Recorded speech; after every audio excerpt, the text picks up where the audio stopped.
What if the person sitting next to you right now was carrying something so heavy it would bring you to your knees if you knew? I sat down next to a crying stranger at a bus stop one cold evening. I almost didn't.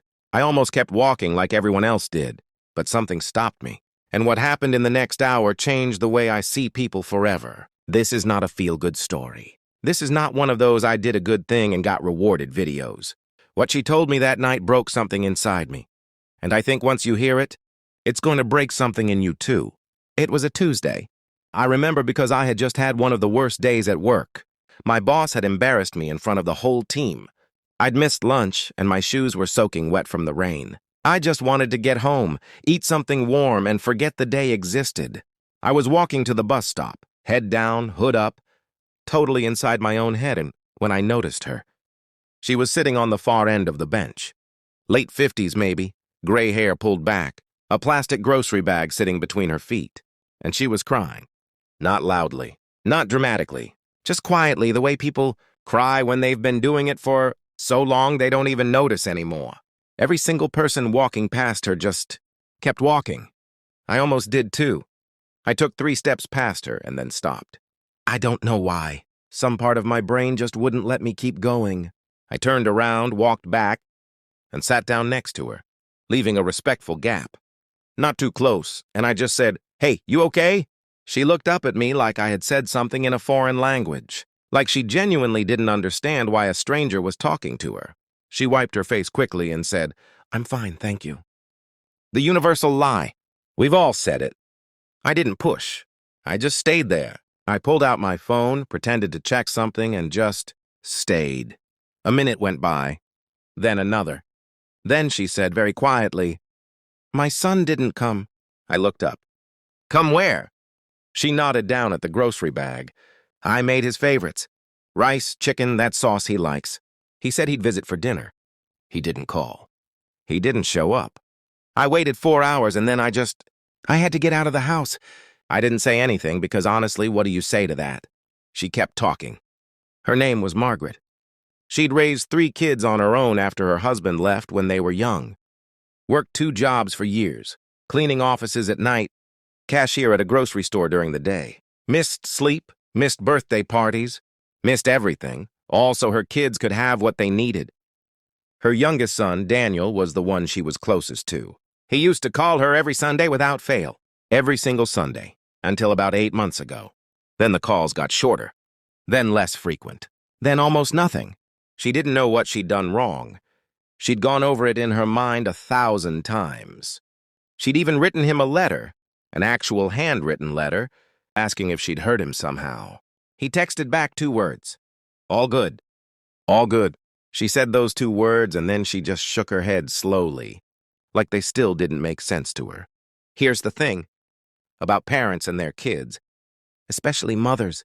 There's this invisible rope that connects them. And when that rope goes quiet, when the other end stops pulling, it doesn't just feel like distance. It feels like disappearing, like you're becoming invisible to the person you gave everything to. Margaret wasn't crying because she was dramatic. She wasn't crying for attention. She was crying because she was a mother who had cooked her son's favorite meal and sat alone in her kitchen for 4 hours, listening to silence. I asked her how old Daniel was. She said 31. I asked if she had any idea why he'd pulled away. She paused for a long time.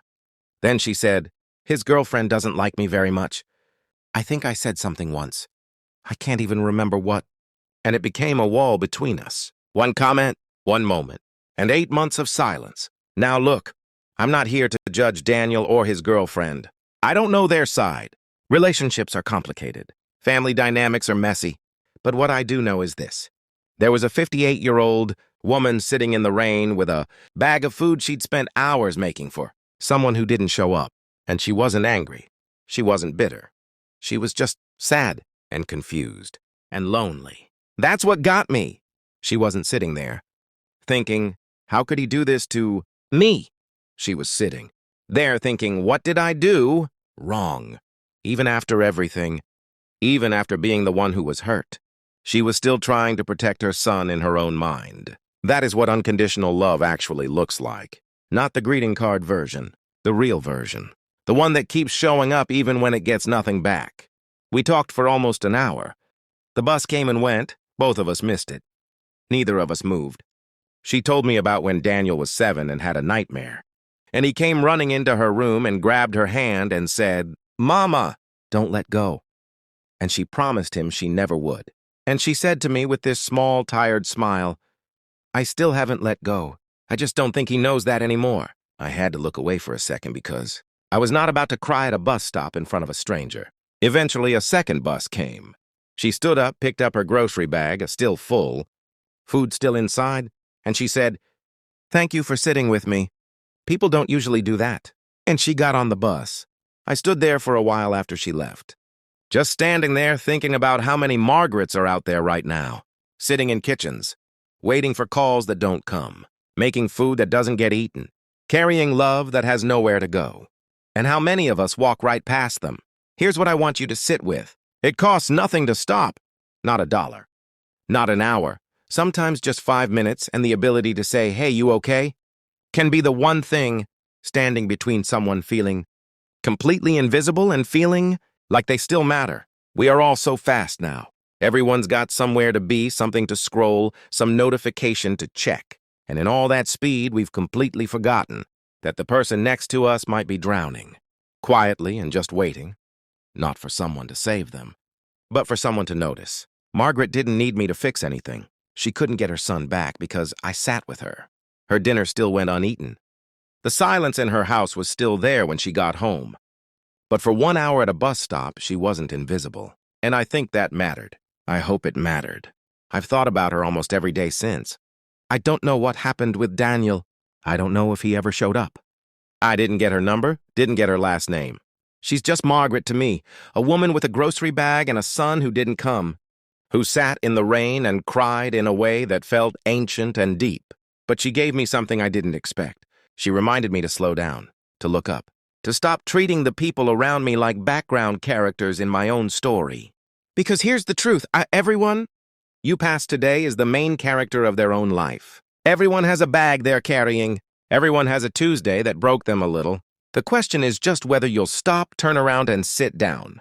If this story stayed with you, watch the next one already on your screen. I promise it hits just as hard.